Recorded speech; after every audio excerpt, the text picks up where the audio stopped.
Δεν μήπως πρέπει να πατήσεις και εσύ τίποτα OK, δεν ξέρω. Όχι, εντάξει. Ωραία, σας καλωσορίζουμε στο σεμινάριο του ΚΑΕΜ. Σήμερα έχουμε τη χαρά να έχουμε τον Γιάννη τον Λιοδάκη από την Κρήτη να μας μιλήσει. Οπότε, Γιάννη, ξεκινάς. Ναι.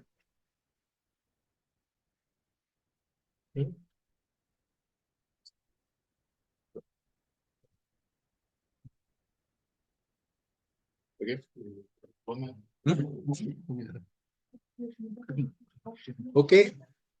So thank you very much for the invitation. I'm very happy to be here. We've been talking about this with Don. This is my first time really here. I remember vaguely in the long distant past that there was a last meeting happening. I had been on the premises, but that was all. So yeah, it's been fun. So I'm gonna tell you a little bit about how we can use polarization to understand supermassive black holes. And I understand that polarization is not something that people like to think about. So I have a sort of brief introduction so that everybody is up to date. And we're speaking the same language. And then I'll go into all the fun little things that we can do with that. So I'm assuming that you guys know how.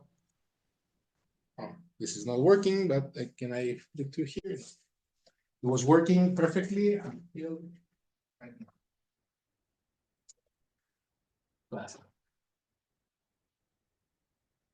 No.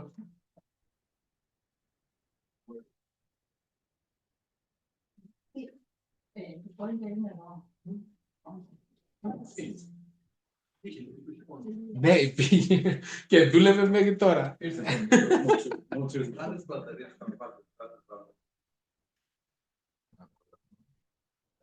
Το τσεκάρω τώρα. Είναι ότι άμα μπουν σε USB 3 δεν δίνει αρκετό ρεύμα. Όχι, το δοκιμάσαμε πριν, δουλεύω μια χαρά.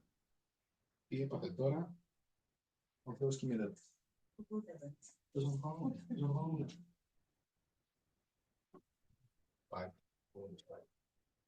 Όχι, κόλλησε η...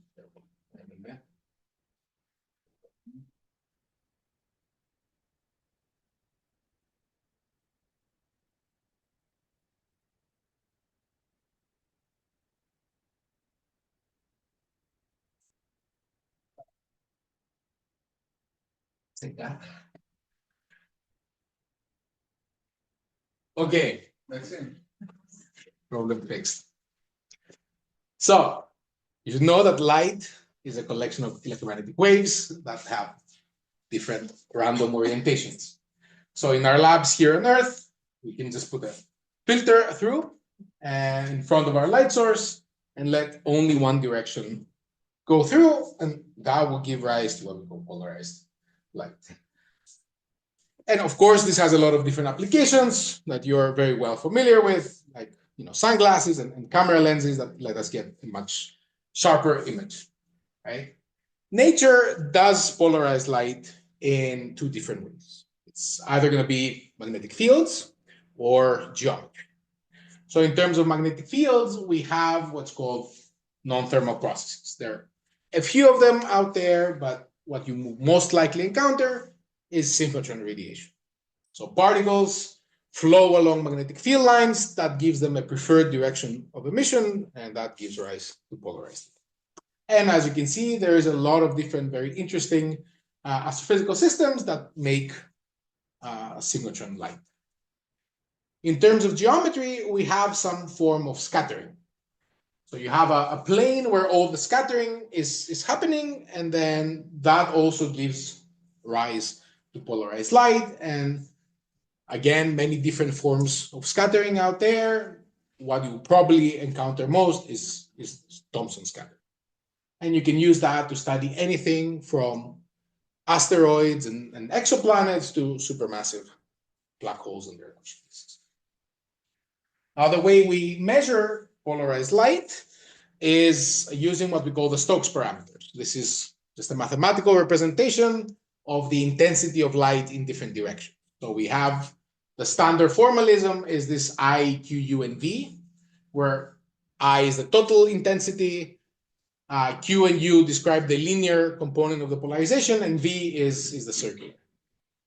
So if you combine your Stokes parameters like so, you get what we call the polarization degree. So how much of the light is polarized. And then if you combine them like so, you measure the polarization angle. So what is the dominant direction of the electromagnetic waves are oscillating. So in our telescopes here on Earth, we work pretty much as you would work in any lab. You put a filter in front of the light source coming from the universe, you measure the intensity of light in different directions, and then from that you can estimate the Stokes parameters and then polarization degree. For higher energies, which I'll tell you a little bit more about later, like X-rays and gamma rays, we cannot really do that. There's not really materials that will let us work in the same way as we work in the optical telescopes. So we have to be a little bit more creative, but there are ways to do it. And different ways are based on, basically are tailored to different wavelengths or energies, but the principle is more or less the same everywhere. So you have a high energy photon that will enter your detector. It will interact in there somehow, and it will create secondary particles. And it's the secondary particles that carry the polarization information of the incoming light. So for the X-rays that I will tell you a little bit more, we use the photoelectric effect. So basically anytime, schematic here, anytime you shine light on any material of the appropriate energy, you will shoot electrons out of it. If the light is polarized, the electrons will come out at a certain direction. And we can measure that direction, we call it the scattering angle. And then if you measure a lot of those electrons, you can make a distribution of that scattering angle that you see here. If the light is polarized, that will be modulated like so. And then if you measure the amplitude of those peaks, that will be the polarization degree. And if you measure where the dip is, that will be the polarization degree. If the light is not polarized, then all the electrons have the same probability of the scattering angle. That will be a flat distribution. You will not see much. Okay, so now that you're polarization experts, let's move to the fun stuff. So you have seen this image. I'm assuming we had a lot of fruitful discussions this morning about the validity of this image as well. And the reason this is such a nice looking picture is because black holes intrinsically are fairly simple objects. So you have mass, charge, and spin, and this is basically all you need to know according to the standard theory. But what is really, to me at least, and people will argue, interesting and fascinating is really how they interact with their environment, really how the structures that they make and all the phenomena. So this image, while fantastic, is really a very tiny piece of a much larger puzzle. And we are fortunate to live in a time where we can observe the black holes and the things they do to the universe really across the electromagnetic spectrum. So from radio all the way to very high energy gamma rays. And recently we have expanded that to the particle spectrum as well with neutrinos and cosmic. So we have learned a lot in the last few years about black holes from different experiments, but we're still really missing some basic questions. Like, for example, how do you form this accretion disk and launch the jet? Once you do that, how do you accelerate the particles? And as I've mentioned, that's been bothering a lot of people lately, is whether black holes in fact make the very high energy neutrinos that we see. Now, whatever is happening in the sources is really dictated by whatever the magnetic fields are doing. And this is one of the reasons we have not been able to really address these questions, is because we don't fully understand that. And we're just starting to get really the tools and the instruments that we need to actually start probing that. And that's why polarization is very important, because it allows us to trace those magnetic fields and how they evolve over time. make a fun comment? Please. In general. They say in astronomy that the larger our ignorance, the stronger the magnetic field. You just said that we don't know how things work. I'm a magnetic field person, but I always have in the back of my mind that maybe none of that is real. Just a comment. The less we know, the stronger the Magnetic field. No, I fully agree with that statement. Galaxy spirals. Knowing from my father, 70 years ago, they were thought to be magnetic. Right? Okay. I mean, he had a personal discussion with the famous astronomer Oort.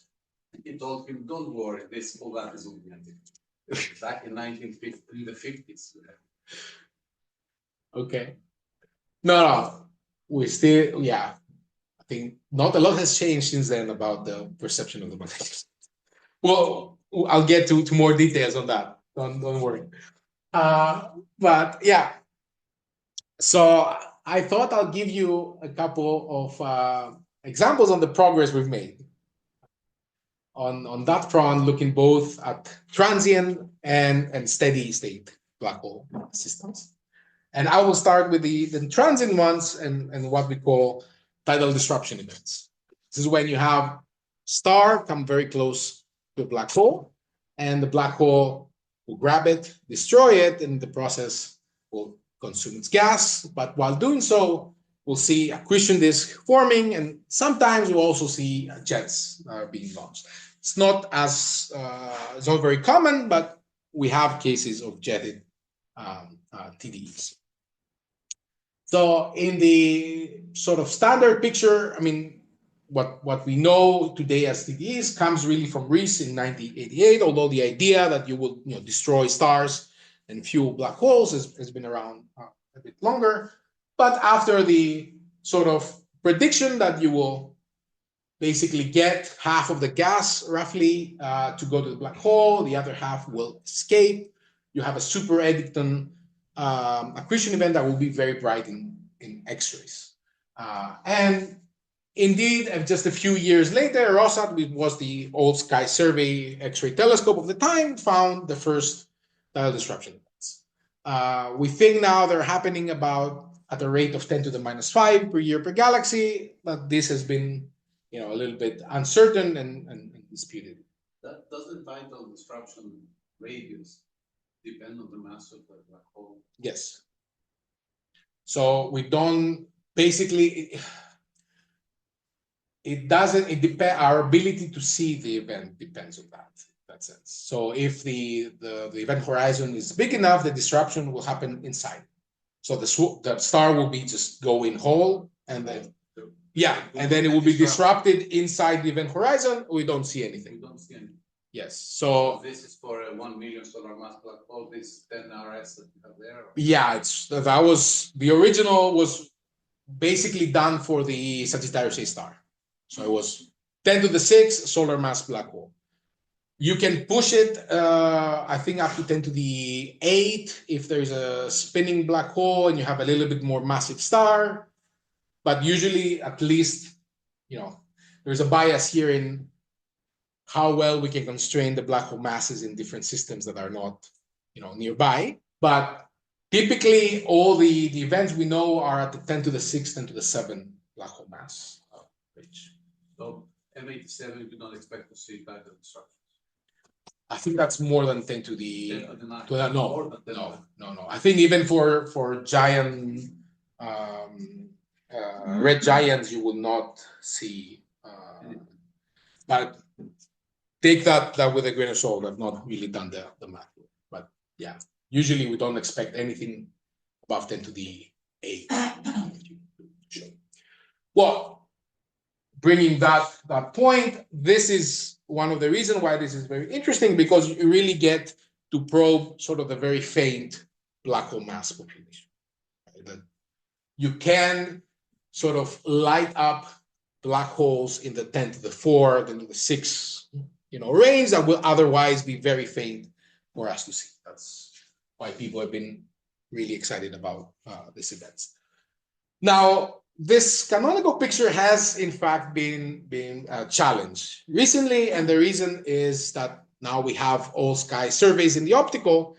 We're starting to find optical TDEs, and they don't seem to have any X-ray emission, which is a little bit puzzling, right? How can you, if you expect superelectron accretion and X-rays, how can those not be there? So they have come up with two sort of different solutions to the problem. One is what they call reprocessing models, where you basically have exactly the same thing happening. There's nothing changing physics-wise. It's just, the gas that didn't make it to the black hole, or some accretion wind, or something like that will block the X-rays coming from the black hole, absorb them and re-emit them in optical and UV, and this is what we will pick up as a TDE from telescopes. The other school of thought says that you cannot, the gas cannot lose angular momentum fast enough for that to happen.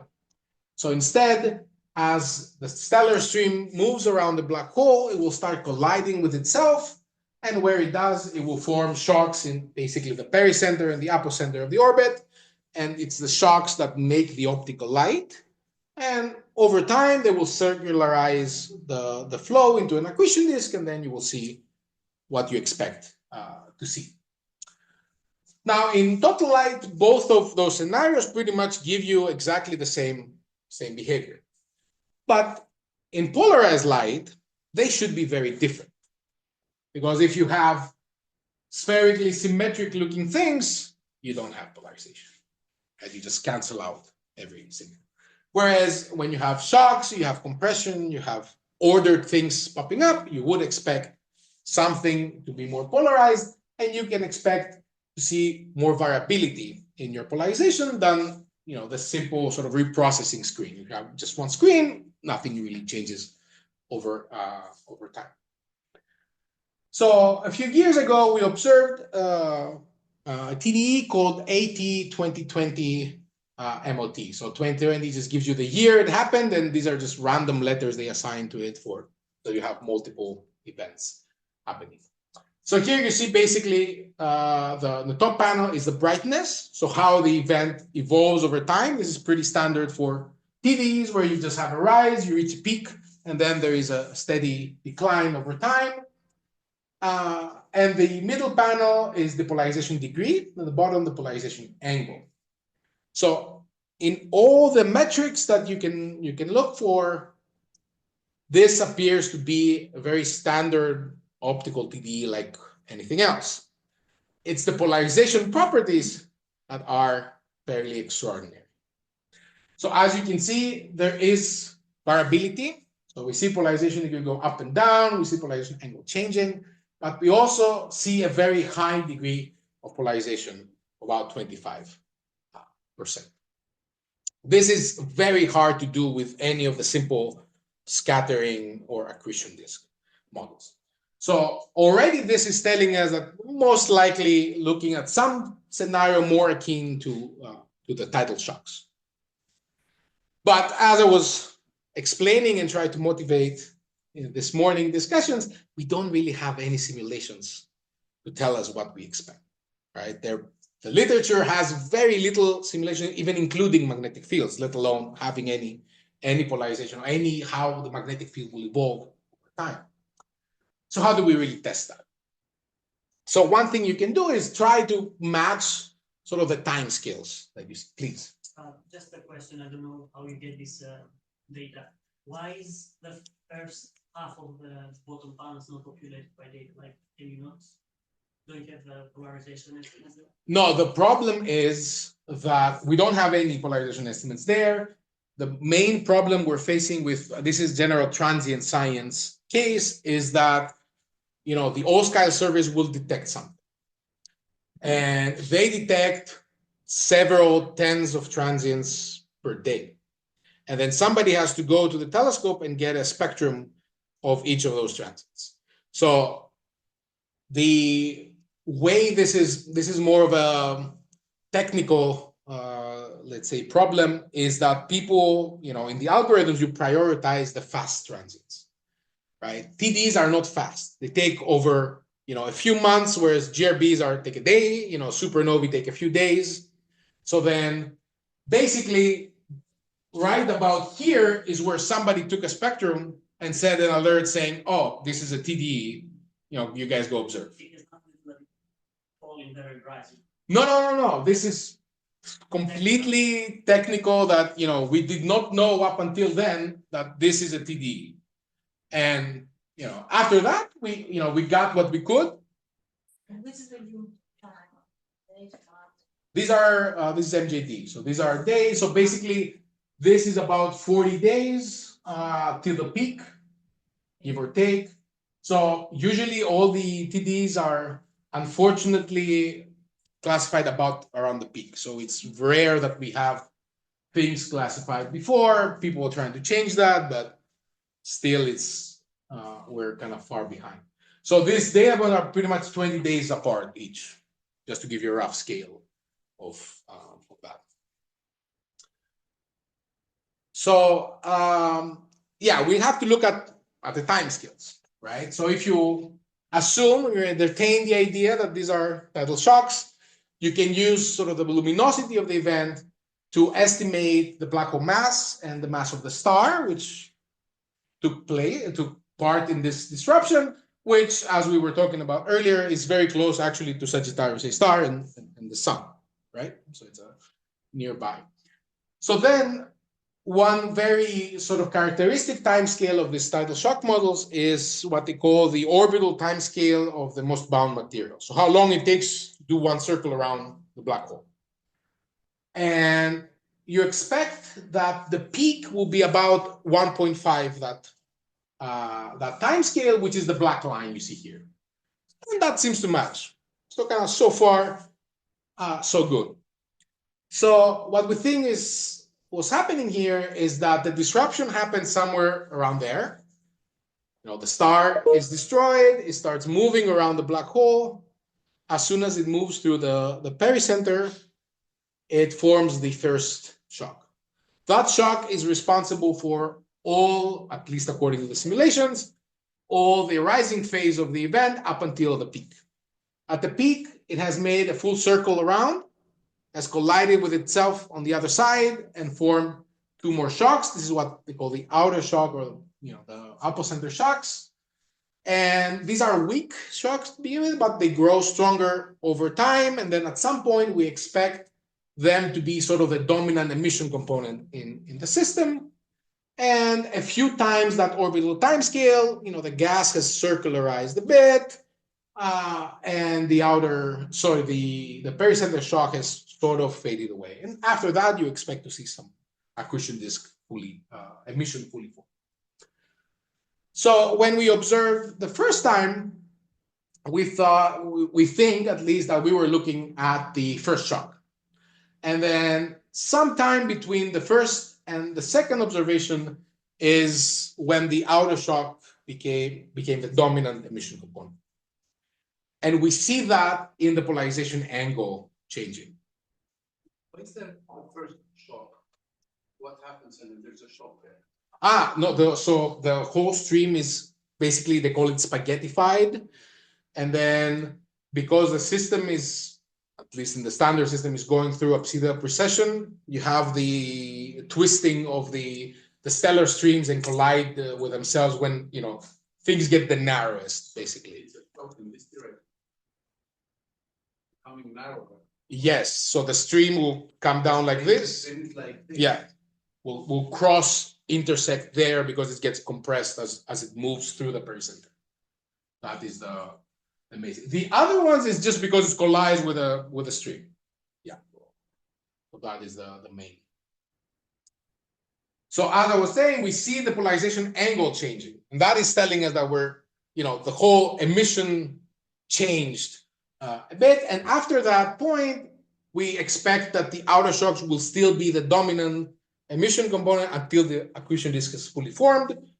And in fact, we don't see any change in the polarization angle. So everything seems to match nicely so far. So the question really becomes, is this sort of the standard picture for TDEs? Do we always see these tidal shocks? or you have something, this is a peculiar event or something weird happening. And the reality is that we've not seen another as highly polarized TD so far. We're trying very hard. This is where it's been led by Alberto, and you can see here observations from several TDs. This is Stokes U versus Stokes Q. The other TDs are the black points, and the red is MOT. Yeah. So this panel is just the raw measurements, basically, and this is when you correct for unpolarized light coming from the host galaxy. And as you can see, it doesn't really matter. The red points are distinctly different from whatever is happening in the other TDs. So we're starting to entertain the idea that this was sort of a weird event until we found AT2023 CLX. This is a TD that happened basically a few years later. Again, you see brightness, polarization degree, and polarization angle. But this time, the x-axis now is in units of the fallback time. So the time it takes for material to get into the black hole. So the light curve is a little bit weird, but this is because we don't really have a lot of sampling or no observations before that to know exactly what's going on there. But when we look at the polarization properties, we basically see the same behavior. What we see, these are the red points. So we see a rise in the polarization until a peak, which is much, much lower. But then again, it goes down. And then in the polarization angle, you see we start at some polarization angle, and then quickly it just changes to something else and stays constant over time. So we're a little bit more confident that this was not some fluke, and it kind of points to that, there is an underlying mechanism. There is one mechanism that works in different TDEs that gives the same polarization behavior. Whether this is shocks or not, that's still open. We're not attached to any model in that sense, but at least now we're starting to make some sense of what is happening. So hopefully in the future we have a lot more observations and sources that actually show the same behavior that we can. We have some points that are also higher later on in time. So. Oh no, this is blue one, so it's for one TDE. The red is for another. So these are two different events just compared together. So just red goes down and stays here, and the same for blue changes and then stays constant. Don't ask me why that happens exactly, but it happens in two different events, 3 years apart, different telescopes even. So it's not something that can be technical or instrumental. So yeah, hopefully we'll get more, as I was saying, these events in the next few years, and we get a better sense. Why and how do you identify these light curves as TDEs? Why do you say this is a TDE? So the classification we get comes from spectral lines. So they have broad helium and hydrogen lines, and they have a spectrum that stays blue. It's hot over constant temperature over time, and they have to also be nuclear. So they identify that there's something happening in the region of the black hole that has very broad helium and hydrogen. So these are spectral lines that you're making measurements. No, the polarization here is the one I'm showing is continuum. We have spectropolarimetry observations, but we just started taking those. The classification is based on the spectroscopy. So that's why I was saying before that it takes some time from the all sky surveys to say, oh, something went boom here, to somebody saying, oh, this is a TD or supernova or something else. So that's why as you can see, even in this case, we pretty much is around the peak that we were able to start getting observations for. So unfortunately, we have to suffer that delay. Have they ever modeled these things hydrodynamic as well? Oh, you mean simulations? Oh yeah, there are plenty, but they basically whatever you put in, you get out. Like if they want to simulate tidal shocks, they get tidal shocks. If they want to simulate reprocessing, they get reprocessing. It sounds very strange. You have a star which is very dense and hot in the center in equilibrium. Now you disrupt it. The center is going to explode. The density of the center is enormous, and now there are no overlying layers to keep it there.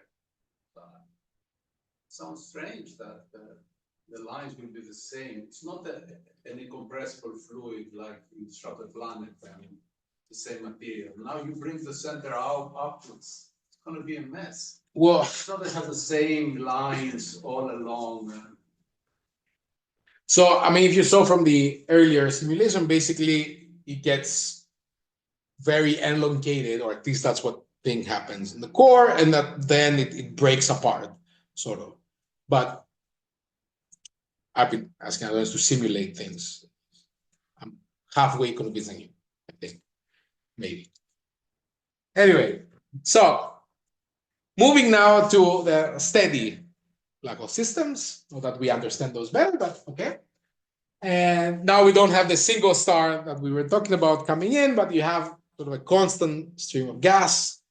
You know, it's flowing into the black hole. You have now a steady state accretion disk, and you launch this powerful jets. So the ones I'm more interested in are the ones called blazars, where that jet is pointed directly towards your line of sight. And that makes them very bright and also very variable objects. But it also means that we only pretty much look at the jet. The jet overpowers all the other, emission that you can have. So we are sort of far away from the black hole now. We don't really see what's happening down there. But the jet makes synchrotron radiation, and that is highly polarized. So of course, there have been decades now that we've been studying the radio and optical polarization from the jets. And again, we have learned a lot, but we are always sort of close in differentiating between different models, never very, very conclusive. So we kind of had to push, a little bit further, going into higher and higher energies. And this was only possible very recently when NASA launched the Imaging X-ray Polarimeter Explorer. This is the first X-ray polarimeter that is operating in the 2 to 8 kV band. It was a small NASA mission. We had a 2-year nominal lifetime, which is now over. But we have been productive enough and successful enough that NASA has granted us what they call a guest observer program. That means that IXP is now a community instrument for anybody who can apply for time and do your science. And if you're interested in that, please feel free to ask me about it. We had several topical working groups in IXP. We're basically looking at anything that's bright in X-rays, and we thought that it was going to be polarized before the mission was launched. And we did get a couple of surprises, but not that much. I will be telling you about the group 7, which is blazars and radio galaxies, because that's mostly what I did. And for the 2 years of the nominal mission, I served as the multi-wavelength coordinator for the team. But again, if you see something that is of interest to you and you have questions, you feel free to ask me about that as well. So we call ourselves blazars and radio galaxies because we did in fact observe one radio galaxy. Everything else was blazars. That was Centaurus A, and this is the image of that.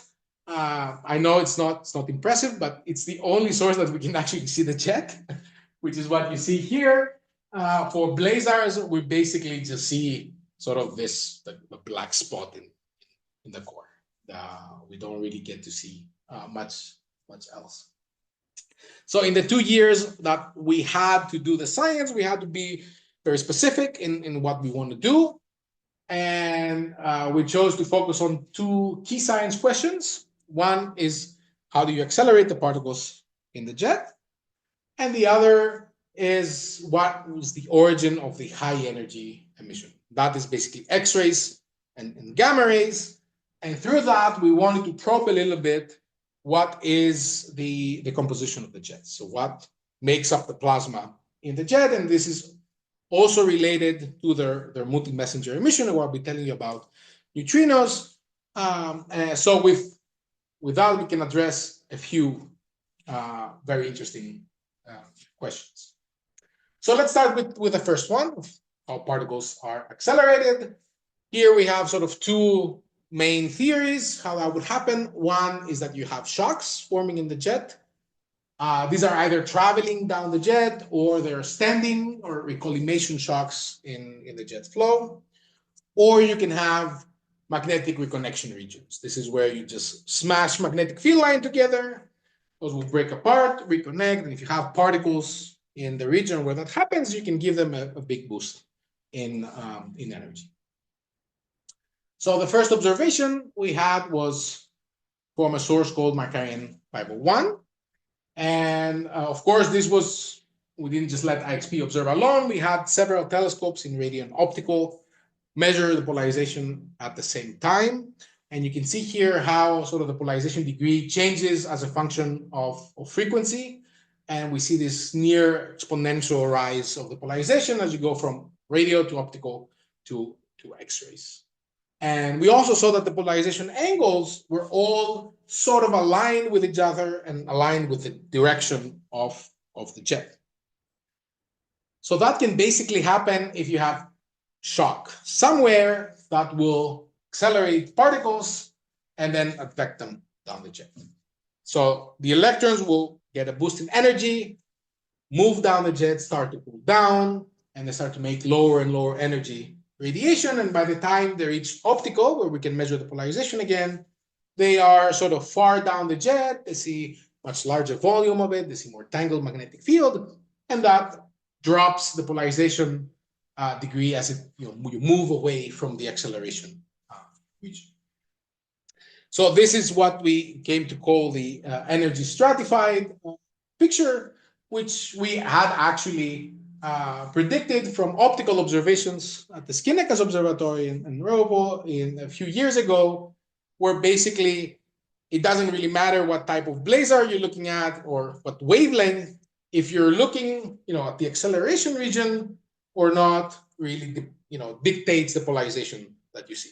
So basically, synchrotron physics works in all sources the same way. That is the main conclusion. But this has to be sort of proven. And been telling you about one observation. Since then, we've had a few more. We're now in the double digits, and we basically see a very similar behavior. And now that we have double digits, we can actually start looking at trends in the population, although the sample is still very small. But this is something my other student, Sarah, has been looking at, comparing sort of what you get from, as I said, one type of source in the optical and another type of source in the X-rays, but both are looking at the acceleration region, right? And we pretty much see the same polarization behavior, which is those two lines here. This is consistent with any statistical test that we've done. So that seems, at least this energy stratified picture seems to be fairly, I think, well established at this point. Now, whether this is still shocks or magnetic reconnection, my money is still on shocks, but every time you come up with new observation, there are even more models coming out. So this could be, theorists can come up with a solution, maybe, but we'll see. Moving on to the second key science question about the origin of the high energy emission. Here again, we have two possibilities. It's either you're looking at electrons, what we're calling leptonic processes, where this will be basically inverse Compton scattering. Either this is from photons which are from the jet itself, which we call synchronous F-Compton, or photons from external structures, which we call external Compton, but it's the same process, just the target photon field changes. Or the alternative is that you have hadronic processes, which means you have protons now in your jet, and the protons can make synchrotron, they can interact with other protons or other photons, make pions, and pions decay to X-rays and gamma rays and secondary particles. And as I was telling you before, basically, in one case, you can make neutrinos. In the other case, you cannot. Leptons don't make neutrinos. It's as simple as that.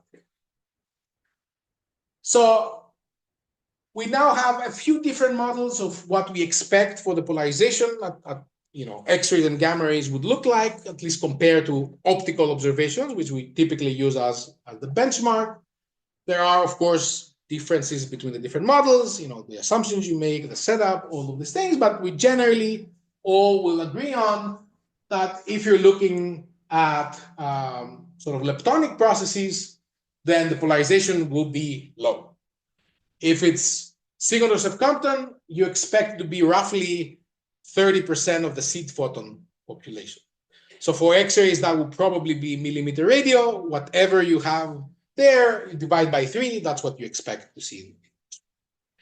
If it's an external Compton field, we sort of expect that to be unpolarized, right? So we should not see any polarization.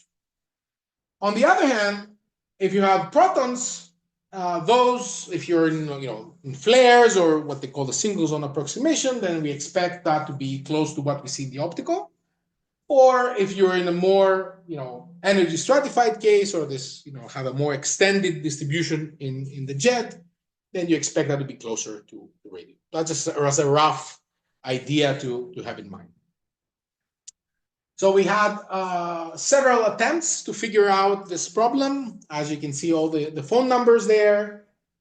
Now, the problem is that this type of sources are fairly faint in X-rays. So our ability to measure polarization or get a detection actually depends on that.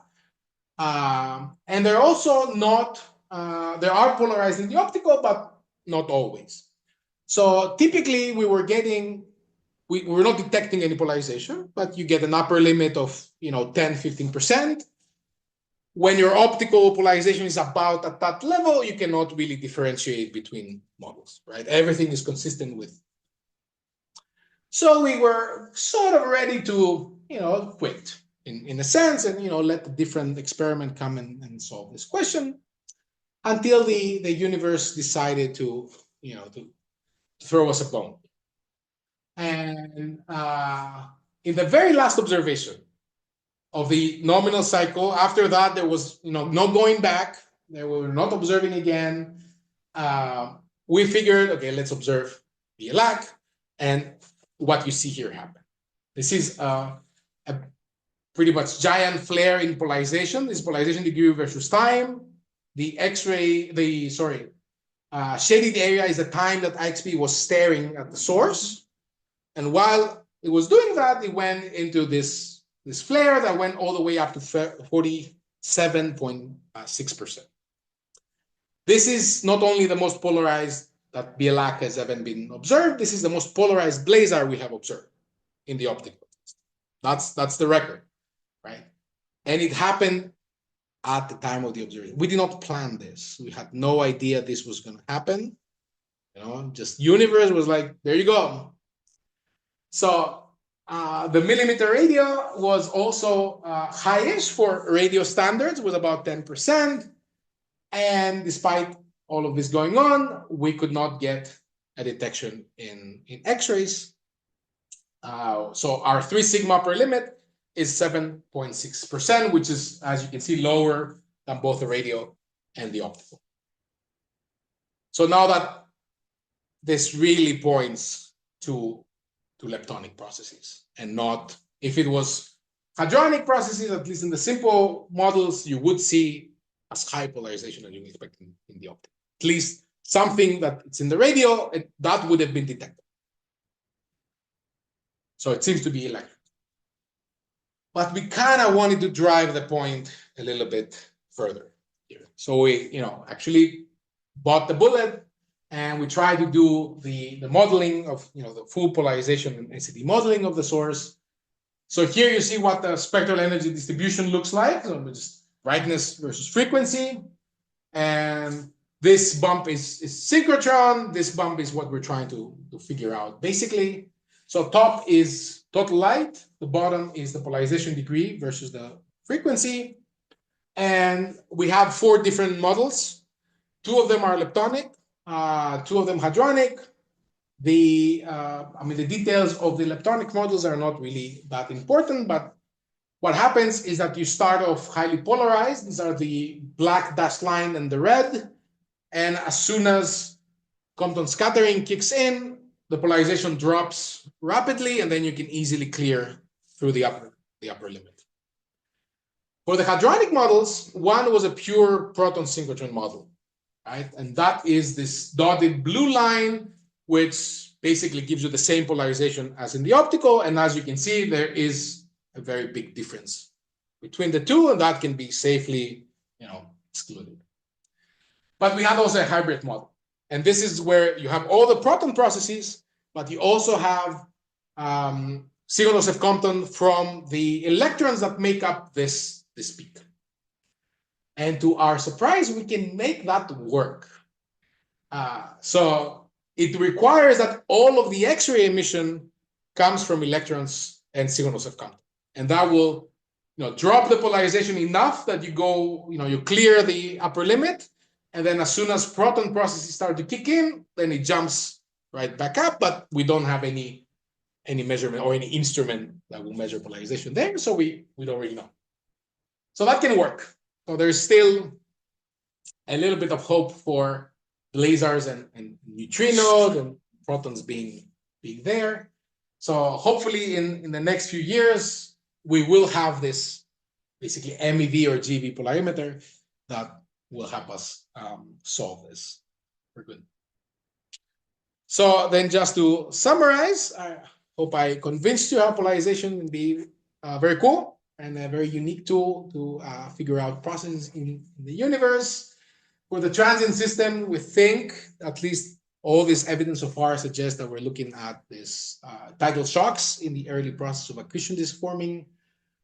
We're more confident in a few sources than others, but this is something that we're trying to figure out, and we have a lot more observations coming, thankfully. And synchrotron emission in blazars likely comes from shocks. It's definitely energy stratified, and it looks like that doesn't matter what particle species make your jet, X-rays will come from Compton scattering, but whether they're just electrons or something else is still open. So thank you very much.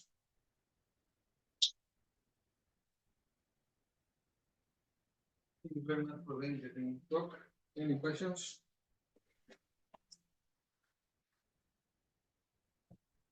So let me ask you, you say here that from lasers comes from shocks. Yes. What's the reason? I mean, from observations, you can say something, they come from shock because we see something or because there is an underlying modeling that we didn't see. And this is why it's shocks and nothing. So when you compare the two different scenarios that I was showing here, go back. So here we have some expectations for what the polarization would do, right? So for shocks, you expect, the angle to be, you would expect that the magnetic field will be compressed sort of perpendicular, so the polarization angle will be aligned with the jet. And we see that. You don't expect to see a lot of variability, or at least on very short time scales, because shocks take up space, right? So there is some minimum time scale that you can see. And then this, what I was talking about, this energy stratification that you have, the acceleration region that particles flow through, also sort of comes naturally in all the the different shock models. So that checks all the observations basically. On the other hand, when you look at magnetic reconnection, you don't really have a reason to expect the angle to be aligned with the jet.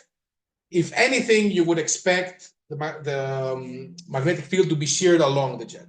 So then it will lead to a perpendicular. In all of the observations, nothing comes close to perpendicular. You're not perfectly aligned, but everything is between 20 or 30 degrees sort of about the jet axis. We expect to see a lot more variability to the point that we will not be able to resolve it with our observations, and that will sort of cancel out the polarization. We see very high polarization instead. Right?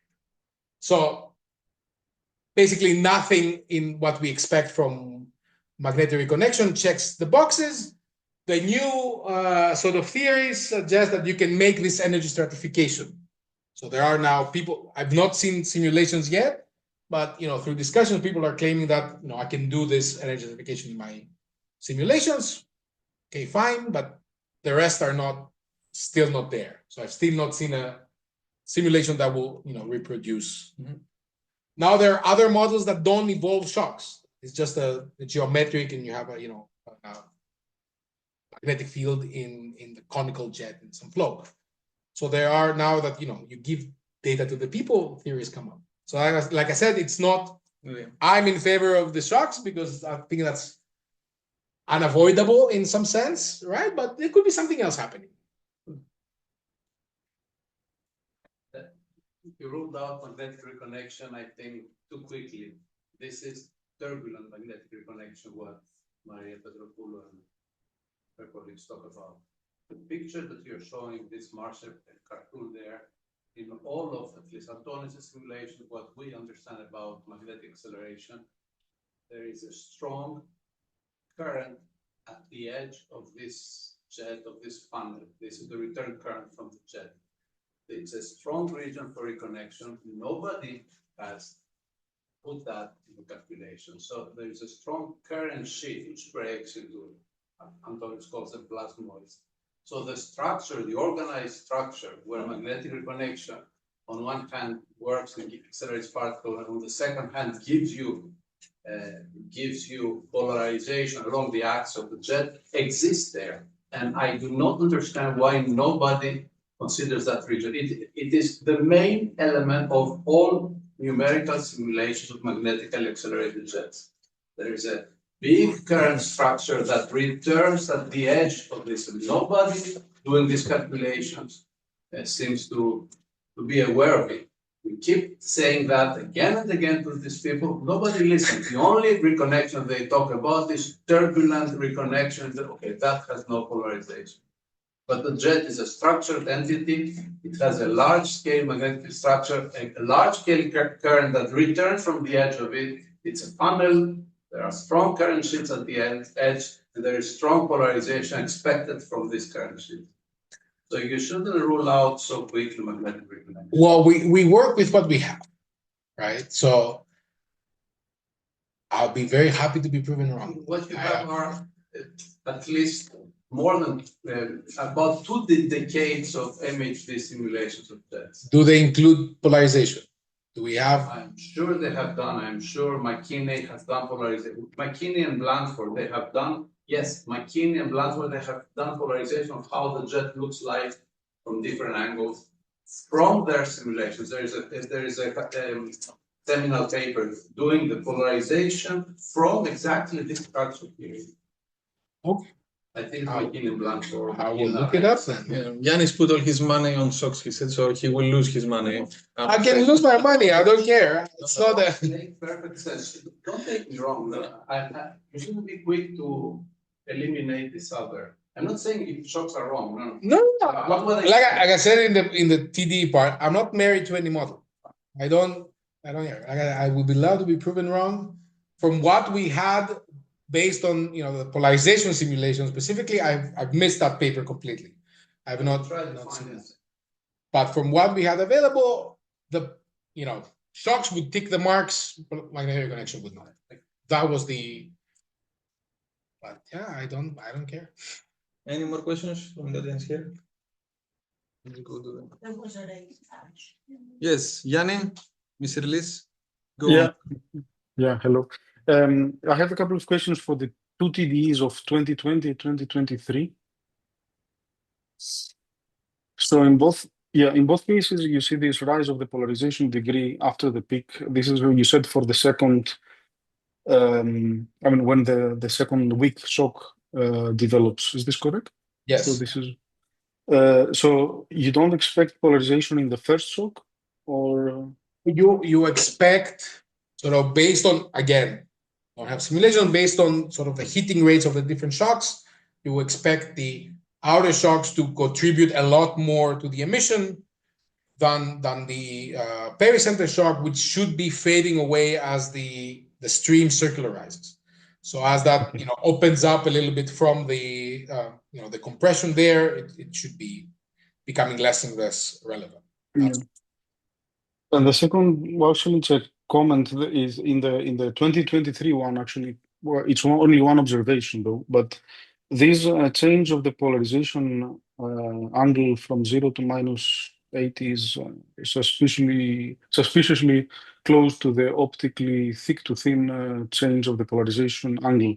We expect this 90-degree difference. Do you expect opacity to evolve during this event, so you get more, a transition from optically thick to thin medium, or it's always thin in the optical observations?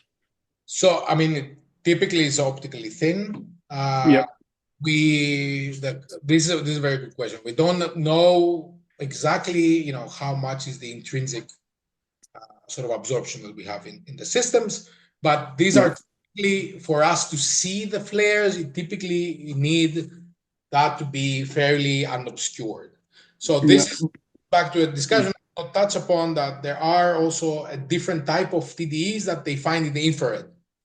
And this is all in obscured galaxies. So basically, by the optical TDEs, we're only probing a small population of all the TDEs that are happening. And that's why I said in the beginning that the rate of 10 to the 5 per year per galaxy might not be sort of very accurate. Okay. But you mentioned spectra as the way to identify TDEs.